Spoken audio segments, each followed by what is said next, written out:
नमस्कार साथियों, कैसे हैं आप सब लोग। एक बार फिर से मैं अवनीश कुमार श्रीवास्तव ज्ञानंदा अकेडमी के ऑनलाइन प्लेटफॉर्म में आप सभी का स्वागत करता हूं। सबसे पहले तो आप सब लोगों को 75वें गणतंत्र दिवस की बहुत बहुत शुभकामनाएं। और आज जैसे कि सबको पता है कि आज हम 26 जनवरी को इस दिन भारत का संविधान लागू हुआ, इसलिए हम क्या करते हैं, गणतंत्र दिवस के रूप में मनाते। तो आप लोगों को पुनः फिर से बहुत बहुत शुभकामनाएं गणतंत्र दिवस की। हम पढ़ रहे थे प्राचीन भारत के बारे में, प्राचीन भारत के बारे में हम लोग क्या कर रहे थे, पढ़ रहे थे। और प्राचीन भारत के बारे में मैंने आपको पहला जो टॉपिक बताया था वो बताया था जानकारी के प्रमुख स्रोत बताए थे। और जानकारी के प्रमुख स्रोत में जो पहला टॉपिक था वो क्या था, हमारा धर्म ग्रंथ था। क्या था पहला टॉपिक? धर्म ग्रंथ। और धर्म ग्रंथ के बारे में भी मैंने आपको क्या किया था, बताया था। और धर्म ग्रंथ के अंतर्गत हमने क्या पढ़ लिया था, वेद को हमने कंप्लीट क्या किया था, पढ़ लिया था। वीडियो आपको अच्छा लगा तो प्लीज़ उसे लाइक करें, कमेंट करें, सब्सक्राइब करके मुझे जरूर बताएं कि आपको मेरा वीडियो कैसा लगता है। वेद से संबंधित यदि आपका कोई भी डाउट हो तो प्लीज़ कमेंट बॉक्स में मुझे जरूर बताएं। पिछला जो वीडियो था उसमें मैंने वेद पढ़ा दिया था, मतलब धर्म ग्रंथ का जो पहला टॉपिक था वेद, वो हमने क्या किया था, पढ़ लिया था। आज हमको क्या करना है, दूसरा जो धर्म ग्रंथ है वो कौन सा था, हमारा वेदांग। आज हम वेदांग के लिए क्या करते हैं, पढ़ते हैं। तो पहला हमसे क्वेश्चन पूछा वेदांग की आवश्यकता क्यों हुई। तो वेदों के जो क्लिष्ट अर्थ थे या वेदों के कठिन शब्द को समझने के लिए हमने किसकी रचना की, वेदांग की रचना की। तो वेदों के कठिन शब्द को समझने के लिए किसकी रचना की गई, वेदांग की रचना की गई। अब हमसे जो क्वेश्चन पूछा गया एग्जाम में वो ये पूछेगा कि वेदांग की कुल संख्या कितनी है। तो वेदांग की कुल संख्या कितनी है, 6 है। अभी हमको प्री के लिए केवल याद करना है 6 संख्या कौन कौन सी। पहला है शिक्षा, दूसरा क्या है कल्प, तीसरा क्या है निरुक्त,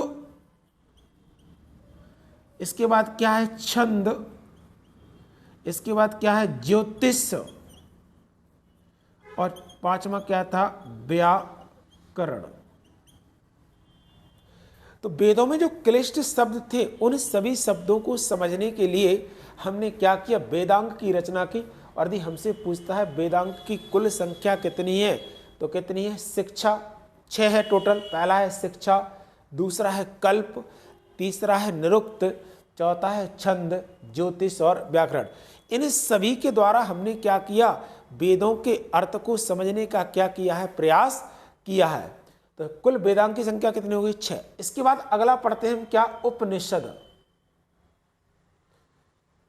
अगला क्या है, उपनिषद।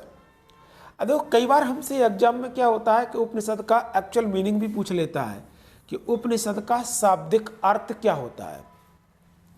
तो उपनिषद का शाब्दिक अर्थ यदि हमसे पूछता है क्या होता है, तो उपनिषद का शाब्दिक अर्थ क्या होता है, समीप बैठना।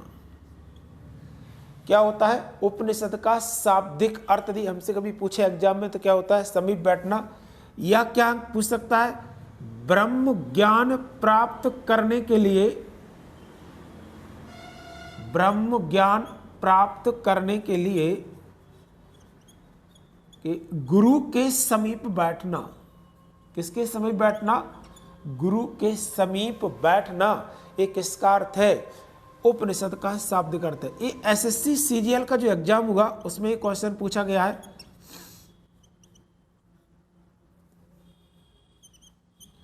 एसएससी सीजीएल के क्वेश्चन पूछा गया कि उपनिषद का शाब्दिक अर्थ क्या होता है, या क्या पूछा गया है कि ब्रह्म ज्ञान प्राप्त करने के लिए गुरु के समीप बैठना, ये किसका एक्चुअल मीनिंग होता है। तो ये किसका शाब्दिक अर्थ होता है, उपनिषद का शाब्दिक अर्थ होता है। दूसरा हमसे पूछेगा आत्मा और परमात्मा के दार्शनिक विचारों का संग्रह। आत्मा और परमात्मा के दार्शनिक विचारों का संग्रह किस में किया गया है।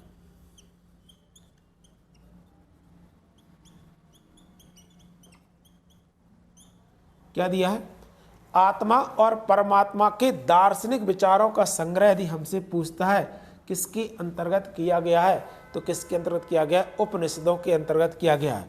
और एक क्वेश्चन कौन से एग्जाम में पूछा, यूपीएससी का जो प्रीलिम्स एग्जाम था उसमें क्वेश्चन पूछा गया था कि आत्मा और परमात्मा के दार्शनिक विचारों का संग्रह किसके अंतर्गत किया गया है। तो आत्मा और परमात्मा के जो दार्शनिक विचार हैं उसका संग्रह हमने किस में किया है, उपनिषदों के अंतर्गत किया गया है। तो ये एसएससी में पूछ लिया, एक इसमें पूछिया आपसे यूपीएससी के एग्जाम पूछा। अब हमसे जितने भी सारे अदर जो कॉम्पिटिटिव एग्जाम होते हैं छोटे, उसमें क्या पूछा, उपनिषदों की कुल संख्या पूछे हमसे कितनी है। तो उपनिषदों की कुल संख्या कितनी है, 108 टोटल क्या है हमारे पास उपनिषद है। और इसमें भारत का जो राष्ट्रीय वाक्य है, तो पहले तो हमसे यही पूछ सकता है कि भारत का राष्ट्रीय वाक्य कौन सा है। तो भारत का राष्ट्रीय वाक्य कौन सा है, सत्यमेव जयते। क्या है भारत का राष्ट्रीय वाक्य, सत्यमेव जयते भारत का राष्ट्रीय वाक्य है, जो हमने कहां से लिया है, ये मुंडकोपनिषद से लिया है। कहां से लिया है, मुंडकोपनिषद से लिया है। अभी प्री के लिए हमारे लिए इतना बहुत है। उपनिषद का अर्थ पूछे क्या होता है, समीप बैठना। किसके लिए समीप बैठना, तो ब्रह्म ज्ञान प्राप्त करने के लिए गुरु के समीप बैठना। या पूछे आत्मा और परमात्मा के दार्शनिक विचारों का संग्रह किसमें किया गया है, तो उपनिषदों के अंतर्गत किया गया है। कुल संख्या यदि हमसे एग्जाम में पूछता है कितनी है, तो 108 है। और 108 में यदि पूछे भारत का जो राष्ट्रीय वाक्य है, तो राष्ट्रीय वाक्य भी अलग से एग्जाम में पूछ सकता है कि भारत का राष्ट्रीय वाक्य कौन सा है, सत्यमेव जयते है। और यदि पूछे सत्यमेव जयते कहाँ से लिया है, तो सत्यमेव जयते कहाँ से लिया गया है, मुंडकोपनिषद से लिया गया है। तो पहला मैंने आपको क्या पढ़ा दिया, वेदांग। दूसरा क्या पढ़ाया, उपनिषद। अब तीसरा और हम पढ़ेंगे महाकाव्य। महाकाव्य, तो पहला तो क्वेश्चन हमसे ये पूछता है कि महाकाव्यों की कुल संख्या कितनी है। तो महाकाव्यों की कुल संख्या कितनी है, 2 है। पहला पूछे कौन सा है, रामायण है। और दूसरा पूछे कौन सा है, महाभारत है। अब रामायण और महाभारत से हमको प्राचीन भारत के बारे में क्या जानकारी मिलती है, कि भारत की सामाजिक स्थिति कैसी थी, भारत की धार्मिक स्थिति कैसी थी, और भारत की राजनीतिक स्थिति कैसी थी। इसकी संपूर्ण जानकारी हमको कहाँ से प्राप्त होती है, महाकाव्यों से प्राप्त होती है। अब महाकाव्यों की संख्या मैंने बताया कितनी है, 2 है। सबसे पहला कौन सा है, रामायण है। सबसे पहले कौन सा है, रामायण।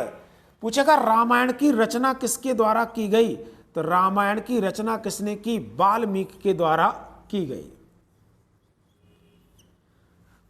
रामायण की रचना किसने की, वाल्मीकि के द्वारा। किस भाषा में की गई, तो रामायण की रचना वाल्मीकि के द्वारा किस भाषा में की गई थी, संस्कृत भाषा में इसकी क्या की गई थी, रचना की गई थी।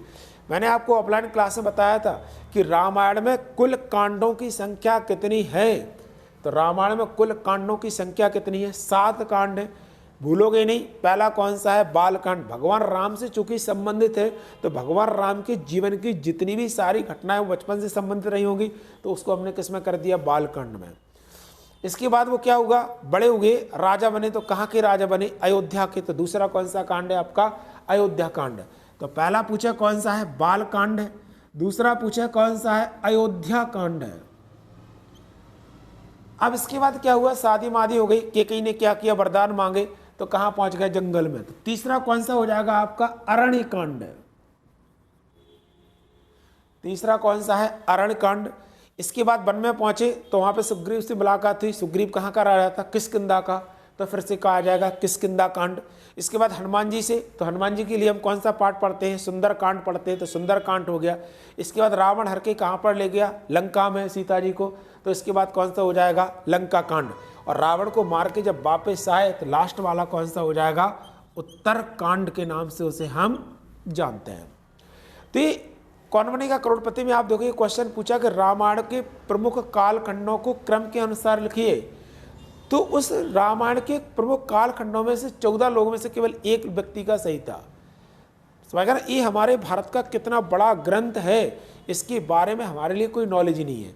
तो मैं आपको बताता हूँ रामायण के बारे में जो इतनी सी जानकारी आपको मैंने छोटी सी दी है, आप पढ़िए रामायण और उसको अपने जीवन में क्या करिए, आत्मसात करिए। आपका 100% आपको इतना उससे इतनी सारी चीज़ें सीखने को मिलेगी जब आप उसको क्या करेंगे, रेगुलर उसके लिए पढ़ेंगे। तो कभी क्रम पूछे तो पहला बाल कांड हो गया, दूसरा अयोध्या कांड हो जाएगा, तीसरा किष्किंधा कांड हो जाएगा, चौथा अरण्य कांड हो जाएगा, इसके बाद कौन सा हो जाएगा, सुंदर कांड हो जाएगा, फिर लंका कांड हो जाएगा, उसके बाद क्या हो जाएगा, उत्तर कांड हो जाएगा।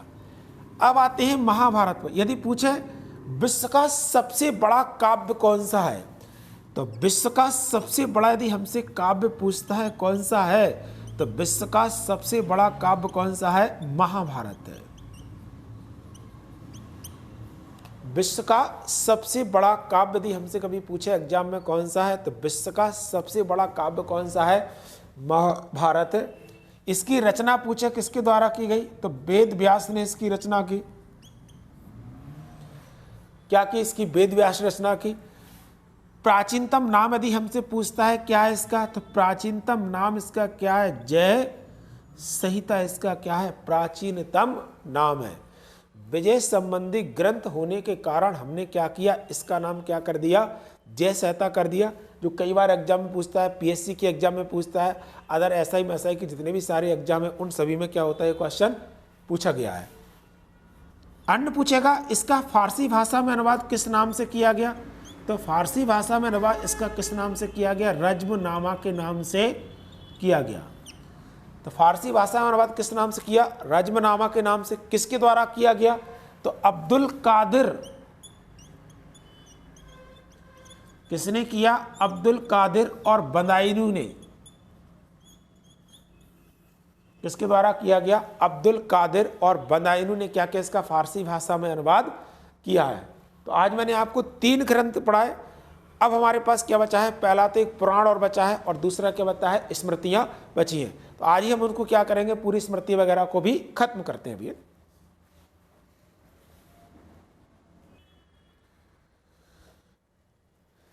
चलिए अब क्या है, इसके बाद पुराण को पढ़ना है।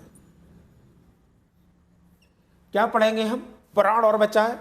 यदि हमसे पूछे एग्जाम में पुराणों की कुल संख्या कितनी है, तो पुराणों की कुल संख्या कितनी है, 18 टोटल हमारे क्या है, पुराण हैं, जिनके बारे में हमको क्या करना है, अध्ययन करना है। और पुराणों से हमें किस किस वंश के बारे में जानकारी प्राप्त होती है, वो सारा का सारा हम यहाँ पर क्या करेंगे, पढ़ेंगे।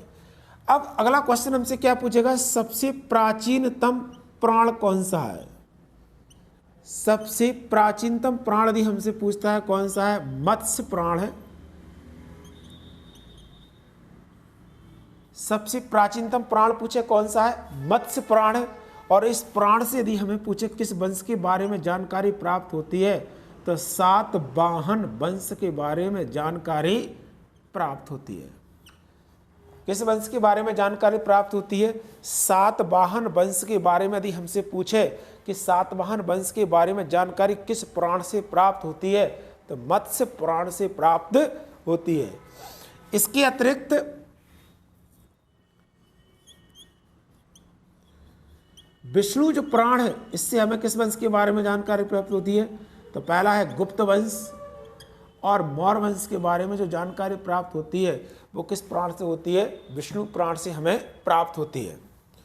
तो पुराणों से भी हमें क्या हो, प्राचीन भारत के जितने भी सारे वंश थे, मौर्य वंश था, गुप्त वंश था, नंद, इन सब के बारे में हमें कहाँ से जानकारी प्राप्त होती है, पुराणों से प्राप्त होती है। तो जिस वंश के बारे में जानकारी हमें ज़्यादा प्राप्त होती है, उस वंश के बारे में हमारे पास ज़्यादा जानकारी है, और जिस वंश के बारे में हमें कम जानकारी प्राप्त हुई उसको हमने क्या किया, कम पढ़कर ही छोड़ दिया। और लास्ट का जो टॉपिक है आज वो क्या है, स्मृतियाँ। ये स्मृति पर आधारित है, और इस स्मृतियों से सबसे प्राचीनतम यदि हमसे स्मृति पूछता है कौन सी है, तो सबसे प्राचीनतम स्मृति कौन सी है, मनु स्मृति है। सबसे प्राचीनतम स्मृति यदि पूछे कौन सी है, तो सबसे प्राचीनतम स्मृति कौन सी है, मनु स्मृति है। और इस स्मृति से हमें क्या मिलती है, भारत की सामाजिक, भारत की धार्मिक और भारत की राजनीतिक स्थिति के बारे में जानकारी प्राप्त कहाँ से होती है, मनु स्मृति से प्राप्त होती है। इसके अतिरिक्त जो नारद स्मृति है, इस नारद स्मृति से हमें क्या होता है, गुप्त वंश के बारे में जानकारी प्राप्त होती है। नारद स्मृति से हमें किस वंश के बारे में जानकारी प्राप्त होती है, गुप्त वंश के बारे में जानकारी प्राप्त होती है। तो ये हमारी जानकारी के जो प्रमुख स्रोत थे, पहला मैंने पढ़ा दिया आपको वेद, दूसरा पढ़ाया वेदांग, तीसरा हमने पढ़ा आज उपनिषद, चौथा हमने पढ़ा महाकाव्य, पांचवा हमने पढ़ा थोड़ा सा पुराण, और छठवां हमने आज क्या पढ़ लिया, स्मृतियों के बारे में थोड़ा सा अध्ययन किया है। अब इसके बाद जानकारी का जो दूसरा हमारा प्रमुख स्रोत था वो कौन सा था, ऐतिहासिक ग्रंथ था कि भारत के कौन कौन से ऐसे इतिहासकार हैं जो किसी न किसी शासक के समय में रहे और उन्होंने उनके समय में क्या की पुस्तक की रचना की, और उस पुस्तक से हमें क्या हुआ, उस वंश के बारे में जानकारी क्या हुई, प्राप्त हुई। तो नेक्स्ट वीडियो में कंटिन्यू रहिए, बिल्कुल लगातार आप पढ़ते रहिए, बिल्कुल रेगुलर मैं आपको क्या करूँगा, एक एक वीडियो करके क्या करूँगा, पढ़ाता जाऊँगा। आप जुड़े रहिए, और वीडियो प्लीज़ आपको यदि अच्छा लगता है तो उसे लाइक करें, कमेंट करें, सब्सक्राइब करें। तब तक के लिए जय हिंद।